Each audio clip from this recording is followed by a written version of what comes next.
You need to take care of it. Open up your tank valve and crack your recycle. Nope, that's relief valve. Relief valve. Recycle's the middle one. Yep, that's it. Yep, right there. So now you're recirculating water, you got pressure. This is a relief valve. Okay? Now, what line are we on there? Wrong. I think it's roadside. Orange. Now, Roadside. You do turn these. you can, but I don't worry. I don't appreciate it. Because the handles are self-locking. They're charged.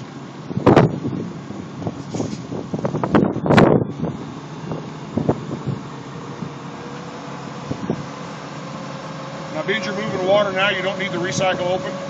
The pump is going to stay cool. That's it, you're pumping 75 pounds and it's just barely.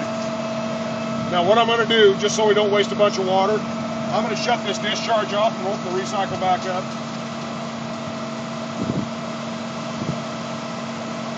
Hang on just a second. Now to set the relief valve, we're going to crank. Now it says it's got a higher and a lower arrow. We're watching this gauge.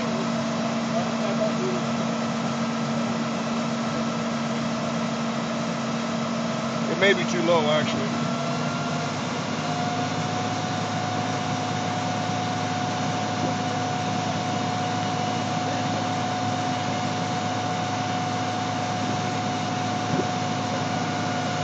You heard it before it actually turned the light on. Now, 1/2 a turn back. It's not going up yet. 1/2 a turn. It's trying to come back.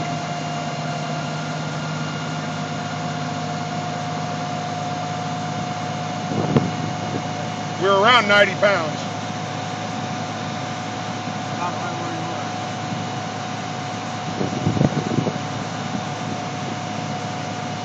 I heard it trying to open up.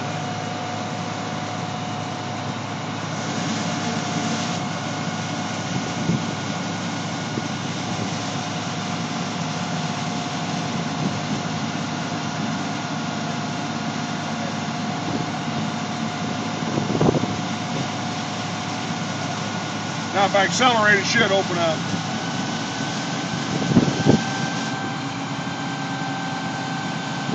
It's working just about right. So I'm going to crank this up out of the picture.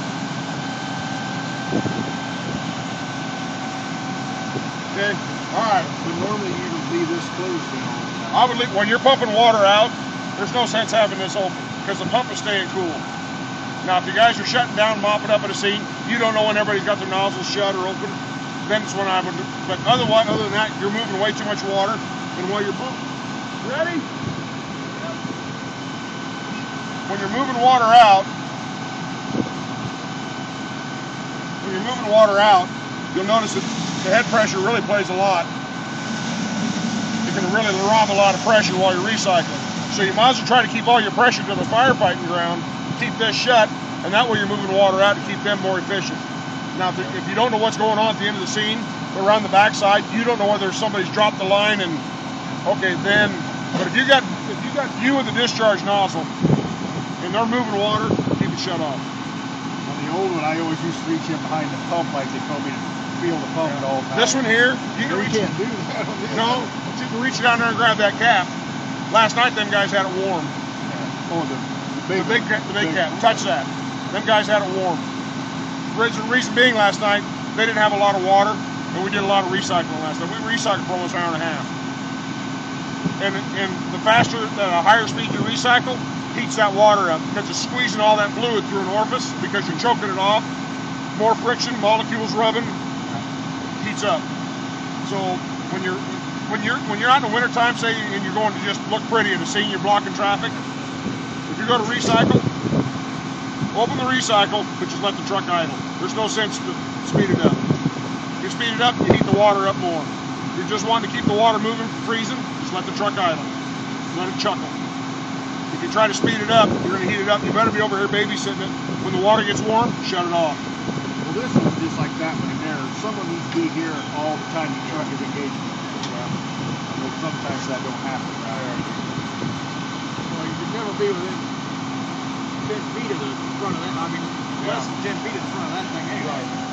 So this is not a whole lot different, just you don't have the roar. No, and Brian, is there anything different on this since you're pulling it for a farther difference? Just pull on it, you hear the water. Pull on it. This, the only thing that's going to happen here when you run the primer here, you're going to find out this is a bad angle because you can't hold it. Well, all you got to do is take your fingers and you just double them up underneath it. And I can hold it all day long right now. So I don't have to do this. I just throw my fingers up underneath it. That's a lot better than that one there. You pull it out. No, that's all you got to do is just pull it out. That's it. But when you do pull prime, make sure it's out all the way. That's a priming valve.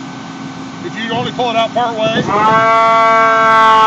going to take forever to prime because the priming valve is only open that far. When that motor runs, you make sure that handle's all the way out. That makes sure the valve's wide open. Because if you just crack it, that's a lot of people, especially got somebody short. Their shoulder's not, that's why I'm telling you to take your fingers and roll underneath that handle.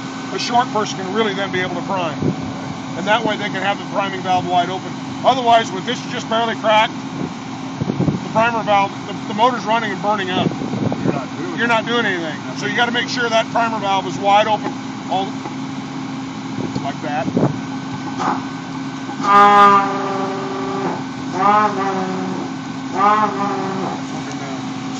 Okay, that's primer on. What's this mean pump on? That's what. This is okay. This is tank valve. Get that one. This one here, this is actually supposed to be on when the pump's in gear. This should have been on when the pump came into gear. This one here tells you when the primer's running. Just bulbs burn out. Yeah, the bulbs burn out. Whoops, excuse me. This one here. Okay to pump. What that amounts to is that your park brake is set and you're neutral. It's okay to open the throttle. If this light's not on, you're not supposed to open the throttle. You see on some of these older trucks with a mechanical linkage, you can set the park brake, but a lot of people in the heat of the moment think they got it in gear and it's still in road mode. They hit drive and it's still in fourth range. They come back here, if that light was off, they start throttling up, the damn thing overrides the parking brake. It takes off. So don't open the throttle unless that light's on. The other thing is, if you really did your job inside the cab, it's green, 4-4 on the shifter, and a green. 3 things before the engineer gets out of the seat. If he doesn't see those 3 things, he doesn't get out of the seat because this really shouldn't be on. So it's a green, which is the pump engaged, or the gear, the gear made the shift.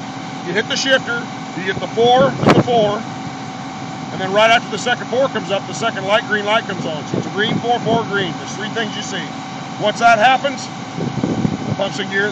You should hear that lope of the engine, and the pump is spinning. Always make sure the speedometer is 0 before you do anything. The other way, yes, make sure the speedometer is 0. The first thing you do is hit neutral. Let that drive shaft wind down. Take that energy out of it, and let that speedometer go to 0.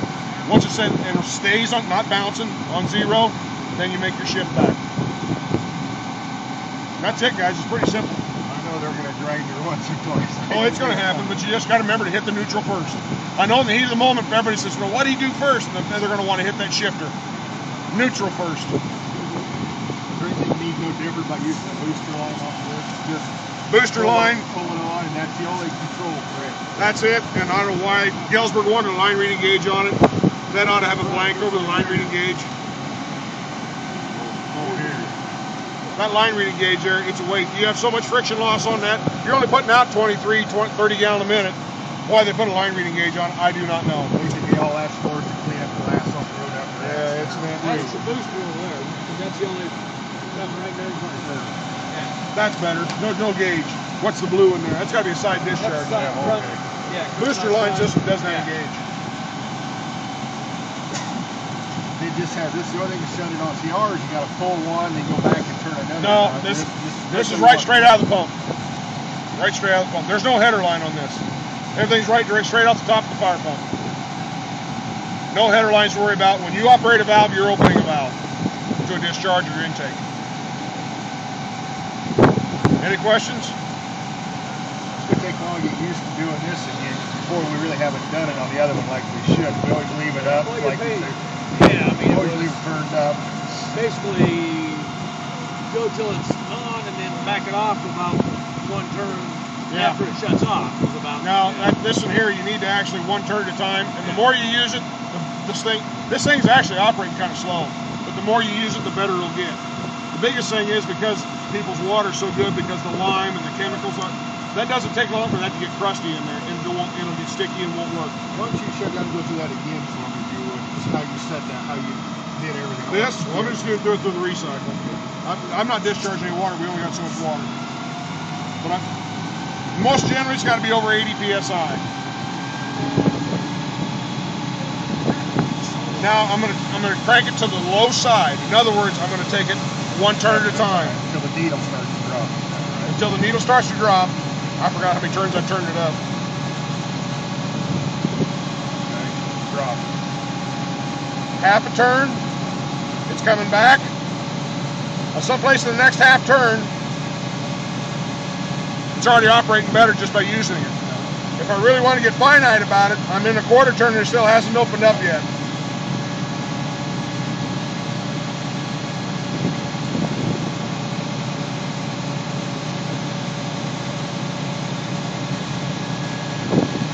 I'm pretty close right there. Now if I close, that's how close it's getting. Just the crack of that valve is making a difference.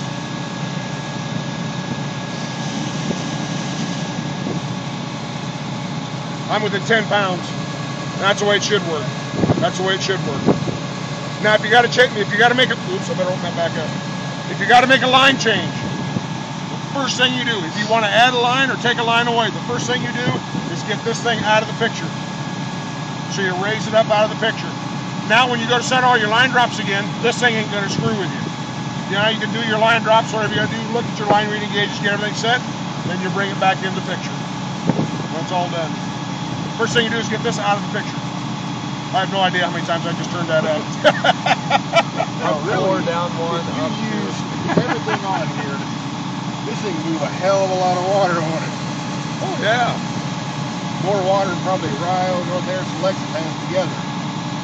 It's a good truck. That's what I thought. Well, you can take North Henderson out of that picture because we got the pump going. That's not good there. Really, in all honesty, there's no way we could use all this stuff on this in one scoop. Well, you can't either on that truck either. Well, no, that one. You can't either. If that was used efficiently, that one's a hell of a pump too. It proved it in a house fire a couple years ago. So I just can't believe Galesburg got enough water to run all this stuff. they do. They really have. Yeah, they got 6 and 8 inch leads. What's that? They got 6 and 8 inch leads down there, or more. Or more. The one when I pump at the training center, when I test an aerial, I bottom that hydrant out at just right at 1,600 gallon a minute. When I test an aerial, I got to test it up there, and it's all that hydrant can give me. That's a 1,500 gallon a minute hydrant. That's all it'll give me. This gauge is just barely sitting on maybe 5 or 6 pounds. And I'm flowing all it'll give me. So when in another month and a half, I got to take an aerial over there. Underwriters comes over and they got to do a high vertical flow test. I have to flow it and make sure the vertical flow test, it'll flow capacity at a vertical height. So we raise the aerial all the way up,